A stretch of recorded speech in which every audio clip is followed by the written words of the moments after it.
Hello and welcome to Pluribus Unum's Fireside Chats. Not as good as FDR's, but hey, it's something. Now, I hope you all missed me after my brief vacation, as I would say. Like, basically, the reason why I took a brief, suspension of, I took a whole week off of making videos was actually kind of I guess I should say this, that video that I made where it's like, this week, no new videos, I'm taking this week off, that's kind of a lie. You see, I actually took the week prior to that off. Like, I took the week of the 7th off, essentially, because I had, multiple, things to do. But then, also, I would basically spend, the week that I, quote-unquote, took off was essentially a week where I kind of started, really getting into the process of my next video. Because basically, I learned that I couldn't really do the video that I was going to make at that, week, and then also make the video that would come out on May Day. That would be too much, because the video that was gonna be released is 16 minutes long, and the video that's gonna be released on May Day is around 50 minutes long. So it's yeah, and it's not a podcast. It's not like one of these. Podcasts are cheating, but it's a real video, actually a real video that is 50 minutes long. I don't want to give away what it is quite yet. I think some of you might have already figured it out privately in your thoughts. But it is a video that I think would be very interesting. I think you'll like it. I think you'll all like it. And it's coming along nicely. I think if I just gotta really focus a lot on the video, and then I'll be fine. I just need time focusing, because sometimes I got because especially in this week where I was working on it, I got a little sidetracked. In the week that in the quote unquote vacation week, in the video in that week, I was supposed to work on it a lot more, but I got sidetracked. I did it. I did a lot of work, yes, but I did get sidetracked a tiny bit. This week, I'm gonna have to buckle down a lot more to do this video. But again, I think it's coming along nicely. I guess the real problem would be fucking exporting, because I don't know if it's gonna be one of those things where it's the file's gonna be too big for the fucking drive. I don't know. I'll of course figure that away. I'll figure that away. Of course. But regardless, that's not really important to the video being uploaded or whatever. That part, it's not really important to that part. But I also will say I just kind of needed a little bit of a break mentally and physically, just a little bit of a time to recharge. Did it really do much? Not really, but worth a try.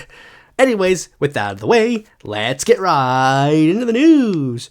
First news story is one that kind of covers the week that I wasn't here, and it was the situation regarding Ecuador, because Ecuador just held their election, and I guess this is a good hint. Something that happened in this week did detail the video changing a little bit.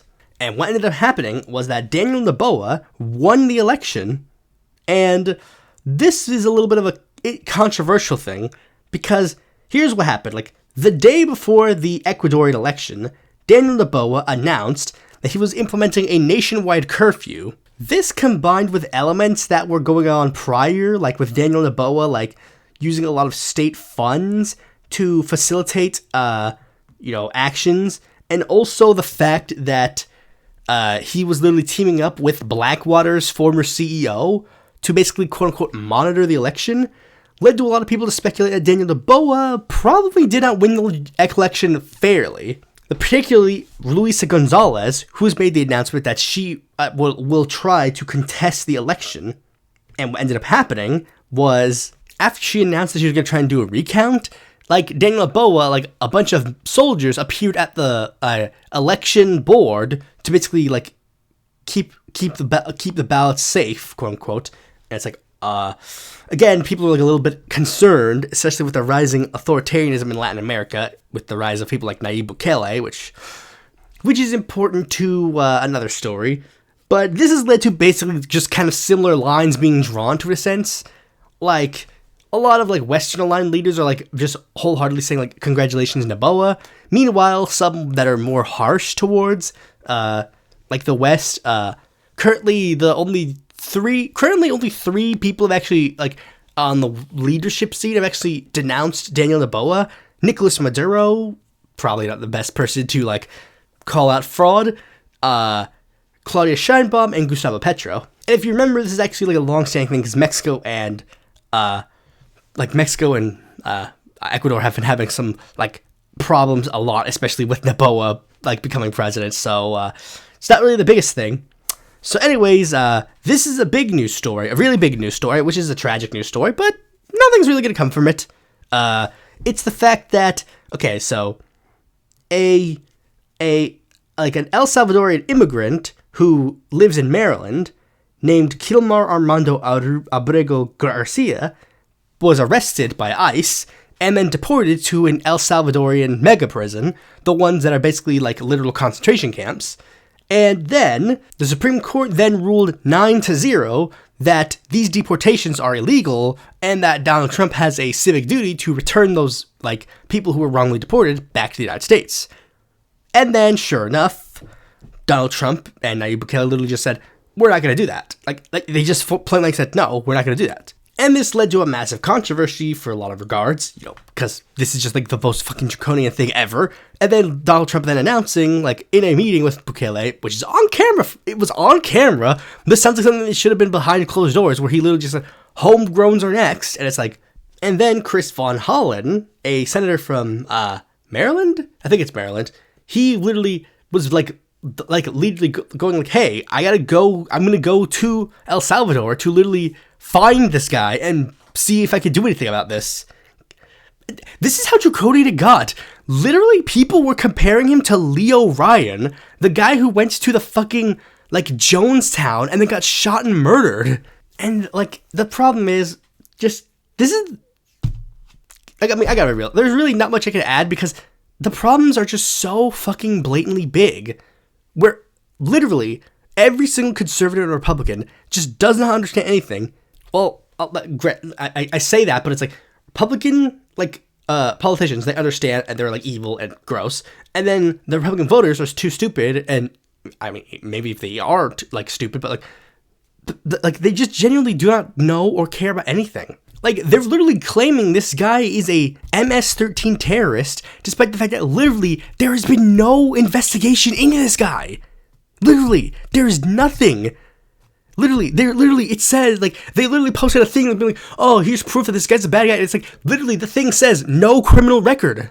A guy with zero criminal record, who has done nothing wrong, is being deported to a literal maximum security. Like, it's not even like he's being deported to the country and just being sent off to the country. No, they're like literally just like, you are going to a maximum security prison. Dude, there were stories when Nayib Bukele literally started his whole fucking regime of exception, which is based directly on Hitler's, like, thing. Like, literally, Nayib Bukele is literally basing his entire philosophy on Adolf Hitler, and conservatives are just jumping on board like, yes, we should do what Nayib Bukele does. Clearly that's not indicative of something, but literally, just like, no due process, nothing. And so many things are being shown. One big thing is that a lot of Republicans have been trying to do a lot of really weird things. Like, literally, this is why how stupid this fucking is. It's like, they're like, oh yeah, he's so innocent, then why is he wearing a Bulls hat? It's like, what? Like, what? And then literally, this is the most fucking disgusting thing I've seen. They literally found this random story of this random woman whose child was murdered by a fucking, like an illegal immigrant, and then brought her to the White House, and just like, hey, tell your story to these people. And then she's like being sad and crying, like, my daughter died because of this illegal immigrant. And then, like, apparently that's supposed to like do something. It's like, oh yeah, is he so innocent? Then how come this completely random thing that has absolutely nothing to do with him happened? It's like, what? And then libs are trying to point the finger, like, that's sad. Republicans are trying to exploit this woman's, like, sadness. Of course we feel empathy for you and your lost daughter, and blah, blah, blah. It's like, no, I don't care about this woman. Like, this is a sad thing. I can't feel bad about her or Laken Riley or anything, because they also did that too, where it's like, did Laken Riley get due process? It's like, you don't know what fucking due process is. That's not how it works. That's not how it fucking works. Due process is like a legal term. Like, of course the person that was illegally murdered didn't get due process. Are you fucking stupid? But also, I genuinely can't care about these people anymore. I genuinely can't. Because you're politicizing it. Laken Riley's act has now been used to justify massive deportations, has justified all this shady bad things. So I don't give a shit about Laken Riley. The same thing with this woman. She's like going around, putting like her child's death on being like, this illegal immigrant, and she's like trying to justify this literally like actual fascist law that's happening right now. It's like, you expect me to give a shit about you now? You really expect me to care? Like, I mean, I could have like just not cared about your case and then just like whatever. Like, I don't expect you guys to care about like every single bad thing that happens to me. It's the equivalent of me stubbing my toe on a desk and then being like, guys, we need to ban all tables. It's like, no, are you stupid? That's a stupid thing. Why would you expect to sympathize with a person like that? And this is the thing. I've seen this happen before. Like, the fucking, like, fringe candidate and nobody gives a shit about Darcy Richardson. The same thing happened to him where it's like someone that he knew, like, died because of an illegal immigrant, like, crashed their car into them or something. And he's like, now I want massive deportations. Like, you guys are just idiots. You guys are just idiots monsters and just want collective punishment for everybody. Like, the second a brown person does anything bad to them, all of a sudden they, like, magically, like, hate every single brown person now. One of the things that was very interesting to see about this story specifically is, like, people randomly learning about Nayib Bukele today, or I guess when this story broke, and then magically now everybody has these magic opinions about him, even though I've literally been talking about him for, like, over a couple of years now, and magically, somehow I'm wrong about Nayib Bukele, and they're right.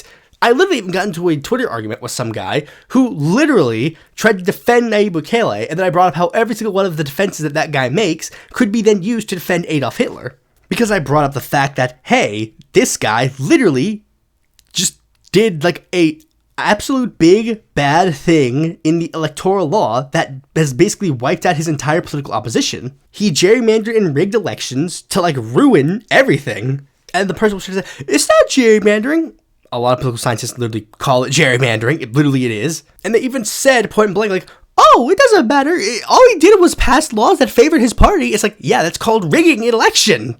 Guys, if you don't understand what Nayib Bukele did, he literally made it so that the legislative chamber and all the the legislative chamber in El Salvador, literally, he made it so that, like, his party got basically the same amount of votes, got the same amount of, like, seats that it did prior. He got like around 50-something seats, but like originally it has 84 seats in total, and then now there are 60 seats. So now, the 50-something seats before was a 2/3 majority. Now, his thing is a 90% supermajority. That's my point. He was just rigging an election to favor his party over the detriment of the opposition parties. Also, conveniently wiping out political opposition. They even try to say, like, but it's a proportional representation. It's like, that's interesting, because I noticed that, looking at these results, I noticed that the left-wing party seems to have more votes than these other two parties, and yet these small two parties that happen to politically align with Nayib Bukele, they get seats, but the FMLN, they don't get seats. Could that mean anything? Literally bring up the fact that he is literally that Nayib Bukele based his political philosophy and what he's doing right now on Hitler. Like, literally, this is like, literally, he passed a law that said that he basically has complete power for the time being until he finishes the gang problem. And then coincidentally, he starts passing all these laws that make it so that the political parties and like power in the legislative chamber grows so massively. And I put out that this is literally the exact same thing that happened with Hitler. He got like a slim majority in his election, and then he passed laws that basically made it so that there is no more political opposition. And then he was trying to be like, no, that's different. It's not different. It's not. It's literally the exact same. Literally, because he's inspired directly by Hitler. That's a fact. Oh yeah, and then shocker of all shocks, like, again, literally one Democrat showed up and visited this guy and nothing else happened. I literally even saw that fucking Angela Alsobrooks literally be like, oh, that's a great thing. You did a great thing. I was like, where the fuck were you? Where the fuck were you? Why weren't you doing anything? Lazy bitch, why weren't you doing anything? Why wasn't all of Maryland's delegation there? Why didn't you all show up? And shock of all shocks, this is actually leading to something interesting, because apparently the DNC vice chair, David Hogg, is now going to spend big money to take down fellow Democrats. Okay, it says right here, David Hogg, a controversial Democratic National Committee vice chair, is pledging to upend Democratic primaries by funding candidates who will challenge ineffective asleep-at-the-wheel Democrats. The move puts Hogg, now 25-year-old, who first gained national stature as an outspoken survivor of the Stoneman Douglas High School shooting, on a collision course with his own party and some Democratic House members. Leaders We Deserve, which Hogg founded in 2023, announced plans on Tuesday to spend $20 million in safe blue Democratic primaries against sitting House members by supporting younger opponents. In an interview with Politico, Hogg said the group will not back primary challenges in battleground districts because I want us to win the majority, nor will we target members solely based on their age. Which, I know David Hogg isn't even that interesting or cool, but, like, whatever. Dude, I don't care.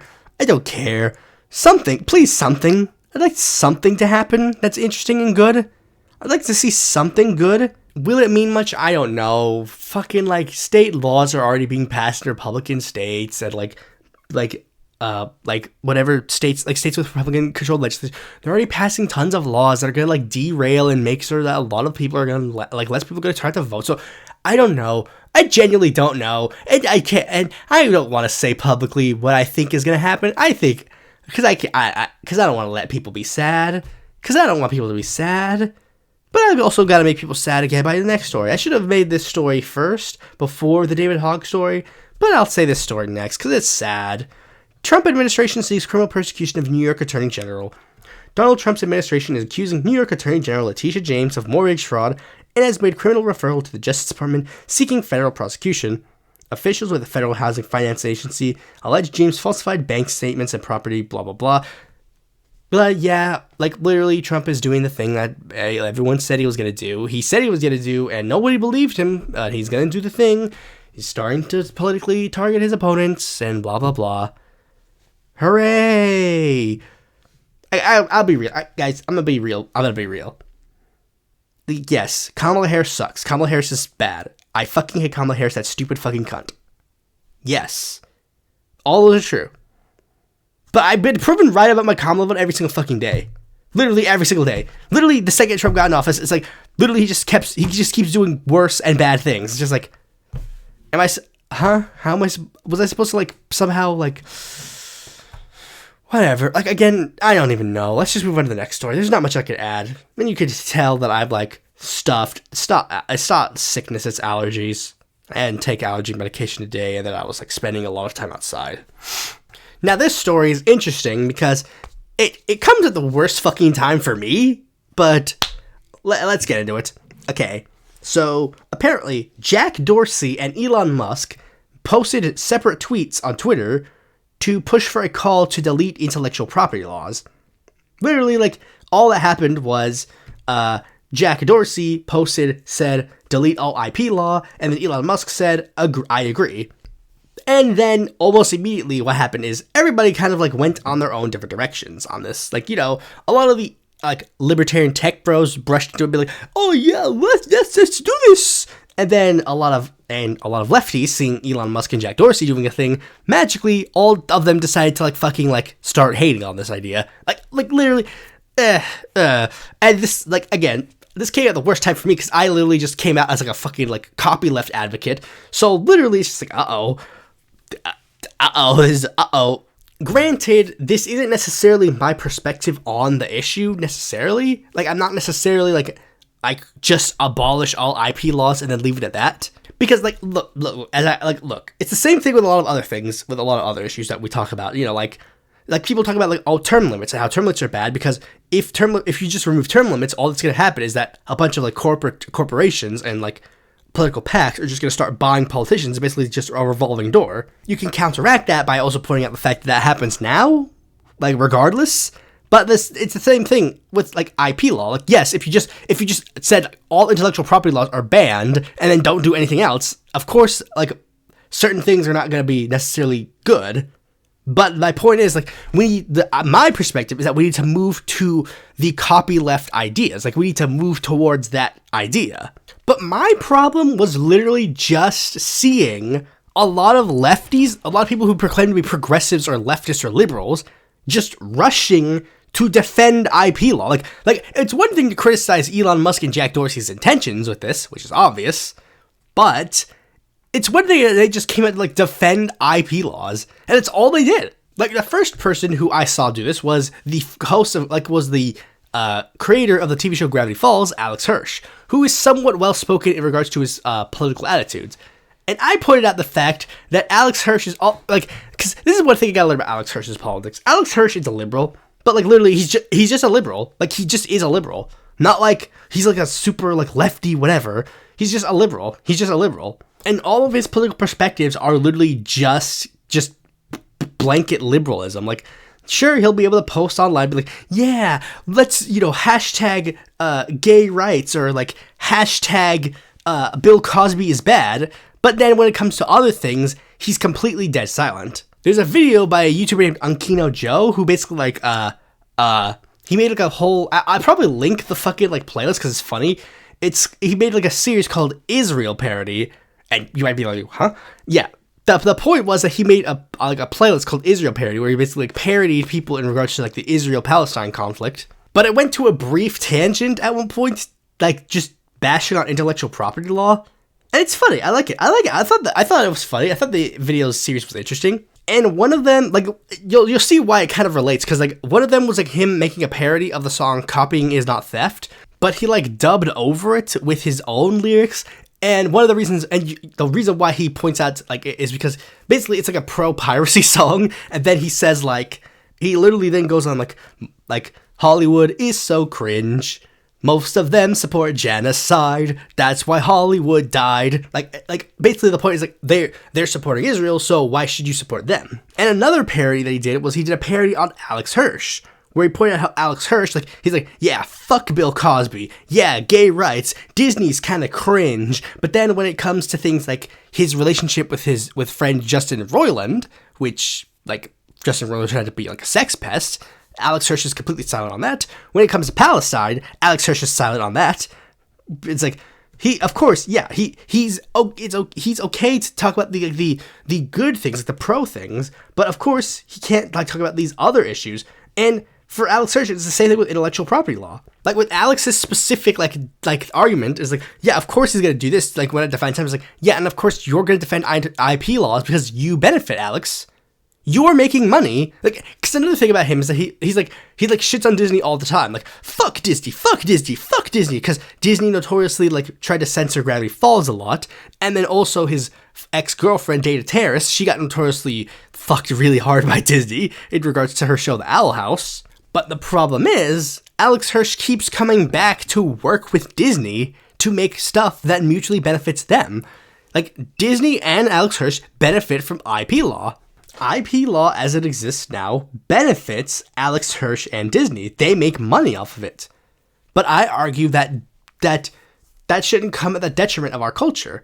And that's why I'm ultimately not really a big fan of the intellectual property law as it exists now, and am in favor of things like the copyleft movement. I really want to make more videos on the copyright issue. Like, I want to make, like, more, like, video videos, like, not podcasts. I want to make videos on the copyright issue, but I don't really know, like, how to really do that. I don't know really how I can really, like, turn the issue to it. I don't know. Maybe I'll figure out a way soon. Anyways, with that out of the way, let's move on to the main topic of this episode. Now, this one is going to be a slightly lackluster just because, kind of, like, not put together last minute necessarily, but, like, a couple of things. Like, for one, this is just a thing. I've kind of, like, held off on doing this country for a long time. I don't know why, but for some reason, I would keep, like, trying to do the Australian elections when they happened, but then I just kind of, like, moved past it. Like, I just didn't have time, and I figured that since, you know, this is, like, the only other, like, since there's only 2 podcasts coming out this month, like, I mean, 2 other podcasts coming out this month, and this is the only one that I have left that won't tie directly into next week's video, I figured, hey, why not do it now? Alright, let's just get into it. So, what's the prelude? Who is the guy in charge right now, and why do we like or hate him? Okay, so the guy in charge currently is Anthony Albanese. He is a pretty prominent guy who managed to defeat the Conservatives in the Australian political system. Not just in the opposition party, but within his own. He is actually he's notable in the left-wing faction of his party. While he shifted slightly more towards the center after his initial election, he still kind of, like, maintained a more left-wing record than people might give him credit for. Like, I mean, he does, like, general, like, left of center things, but he has taken, like, some stance that are even interesting even among social democrats or stuff. One of the big things is that he's actually one of the closest leaders to Palestine, like, at least in Australia, he's one of the closest leaders to Palestine, and I guess even in the world scene, like, of Western leaders, he's probably the most pro-Palestinian Western leader. Some might argue it's enough, but, like, he's, like, definitely, like, way more openly pro-Palestinian than other, like, world leaders. But typically, you know, some people have praises, some people have criticisms, and one of the big problems in his administration is a cost of living crisis that's going on, particularly in regards to housing. With some people blaming his, I guess we'll use this to talk about the issues, because the issues are kind of like related to that. Okay, so like I said, housing and cost of living is going up, but a lot of people are taking some, like people are pointing to two initiatives under his government that are to blame because of it. One is his prioritizing of green energy, and another being the fact that he has a quote-unquote lax position on immigration. Some people, like a majority of his opposition, talks about how it's like too much, but there are some people in his opposition that also argue that he's doing too little. And with that, let's get into the parties/candidates. And for this one, I'm actually going to go over all of the parties that are represented in the Australian Parliament, except for one. I'll mention one that is not represented in the Parliament, because it is like tertiarily related to a party that is represented in the Parliament. Why? Because why not? In Australia, it's kind of like a two-party plus system, where it's like, broadly, only two people have an actual chance to become Prime Minister, especially considering in Australia, they actually have something where that actually has a direct relation to that. They have a single transferable vote, where literally you can vote for one party and then also vote for another party. So if that party doesn't win, that vote gets transferred over to the party that is probably like a bigger chance. So like if you are a super hardcore left-winger, but you could vote for your extremely fringe left-wing party, but then you can vote for the center-left party as your second vote, so that you can prevent the party that you really don't want to win from winning. Alright, so here we go. Here are all the parties I'm going to mention. Alright, the first party is the Trumpets of Patriots. It has no representative in the Australian Parliament, but it has a relationship with a party called the United Australia Party.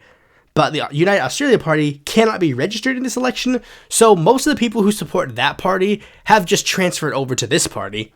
The thing about this party is, as the name suggests, it is an openly Trumpist political party. Like, literally. It is led by the prominent businessman and politician named Clive Palmer, who is, not so subtly, trying to copy Donald Trump. The next party is the People First Party, a far-right political party founded to oppose the COVID lockdown, which transferred into broader far-right conspiracy BS on things like climate change, Ukraine, etc. They are led by Australian Senator Gerard Rennick.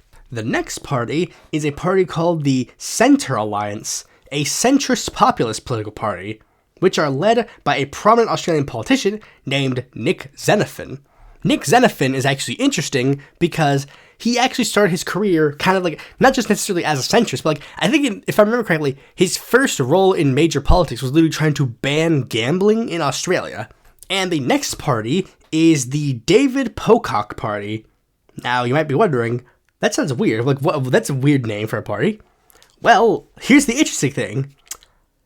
In the Australian political system, in order for you to actually be listed, there's like two parts on the ballot, apparently. One part is for independent candidates, and one part is for people of a party. So if you want to be listed on the top of the ballot, you have to have a political party.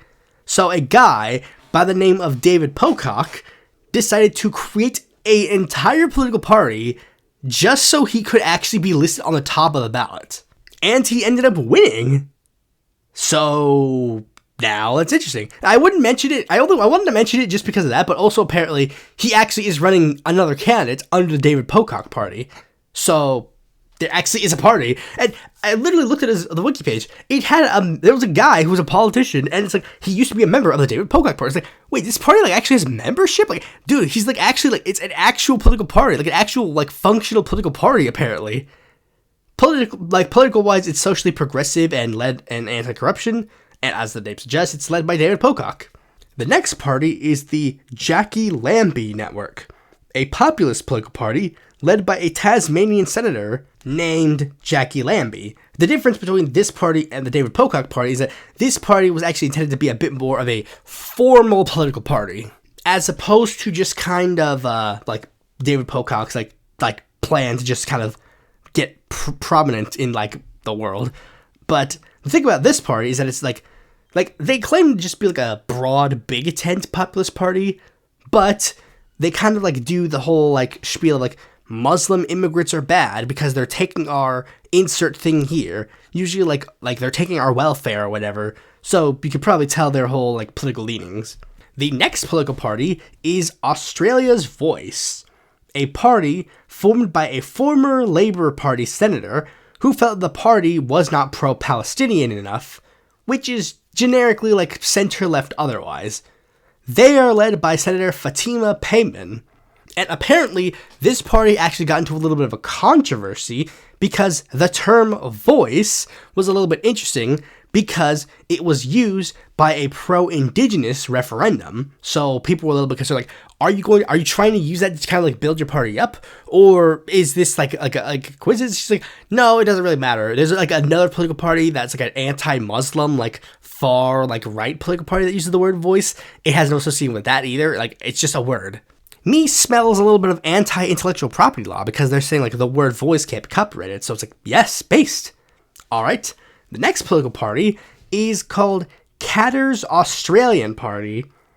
The party has a lot of different definitions they can use, and one of the things that they call themselves is populist, but they have a little bit of like a specific interestingness about their populism. You see, they are socially conservative, it's kind of like expected, similar to like the Jackie Network Party, but what's interesting is that they are also agrarian socialist. Like, explicitly, they are agrarian socialists. Like, literally, the leader of the party at the time, Bob Katter, literally, they just like, hey, literally he said, like, they say, like, they call us socialists. We use that term as endearment. They are currently led by Bob Katter's son, Robbie, who is similarly trying to continue this weird brand of, like, socially conservative socialism. The next party is the One Nation Party, a right-wing populist party that was seemingly the original group that got its like policy stolen by like 5 other parties on this list. Their leader is Senator Pauline Hanson, but all those parties are basically like one person, like one member of the like parliament or one member of the Senate. Literally, they're not really that prominent. The only other minor party that is actually prominent enough to be mentioned, that should be mentioned broadly in regards to Australian politics discourse, are the Green Party, an environmentalist and left-wing populist party that is essentially the NDP or Liberal Democrats, because, again, they're the only minor party that actually has enough momentum to get off the ground. They are led by parliamentarian Adam Bandt, who apparently has a bit of an interesting history with left-wing politics, apparently being a communist in like the fucking 90s. Interesting. And he's like basically like well known for being like on the hard left of Australian politics. The next party is the Liberal National Coalition, which is a coalition of 2 political parties, the Liberal Party and the National Party, both broadly right-wing political parties that have conservative liberal tendencies, which are led by a politician by the name of Peter Dutton. And last, but obviously not least, is the Labour Party, which is the mainstream Social Democratic Party of Australia, of course led by Anthony Albanese. The only event that I was able to really I'll be real. I thought I had more time to make this episode because I was too busy, and then I couldn't really, I was going to watch the debates, but I didn't. So instead, I found there was one funny thing that happened in the latest leadership debate on the 16th. Peter Dutton was asked about climate change, and then he said, I'll let scientists pass the judgment on whether or not climate change is bad or not. And a lot of people then went, wait, so like what, do you not believe in climate change? And he had to confirm later, oh no, I believe in climate change. He says, like, obviously not believing in climate change. And now let's move on to polling. See, polling is a little interesting. See, let's look at some of the polls that were recently done. All right, so the most recent polls that I've been seeing have like a slim lead for the Liberals Nationals. Like 33 to 32, 35 to 33, 33 to 32, 34 to 31, 32 to 31, 34 to 30. Well, this one is like for Labour, 35, tied to 33, and 39 to 32. But when we get into the second round vote, things are a bit more interesting. Labour usually ending up winning, with only the most recent one tying the Liberals and Nationals. And I guess with this one, let's go to the conclusion / support. Now, I've listed a bunch of parties, and you probably heard about a lot of these guys and think they're actually kind of cool. You know, the Greens, Australia Voice. And I really don't care who you vote for in round 1. If you really feel inclined to vote for Australia's Voice in the first round, by all means. If you really feel inclined to vote for the Greens, by all means. But I think it's best for everybody if we all agree Labour is round 2 vote. Let's just be real. I think we can all agree. If you're not comfortable enough with giving Labour your first round vote, I think giving them your second round vote is fine. Anthony Albanese, I'll be real, from what I've read, he's not that bad. He's not that bad. He's fine. Is he the best? Probably not, but, he's fine. He's actually, he's actually, way better in regards to a lot of these policies than, other Labour parties. Remember, the British Labour Party used to be fucking socialist, and now they're, literally just, a neo-lib, hellhole. Anthony Albanese is, at the very least, kind of, staying within the realm of, what his party actually stands for. So, yeah, sorry that this episode was a little bit shorter, but, again, forgive me. The next episode, the next, main series video is, 50 minutes long. Forgive me if I didn't necessarily prepare that much for this episode. Hopefully, after that gets back out, I'll be able to get back into the groove of things. But it's always good to try and get a mental health break. Maybe you all should do one, too. I actually even contemplate making this episode literally, a fucking, podcast where I literally just go, how y'all doing? Trying to be, a mental health episode, but, whatever. No one cares. Well, I mean, you should care. That's a problem, that we don't care enough. Thanks for watching this video. Be sure to like, comment, share, subscribe, and click the bell to notify when a future video comes out. And if you want more content from me, consider supporting me on Patreon.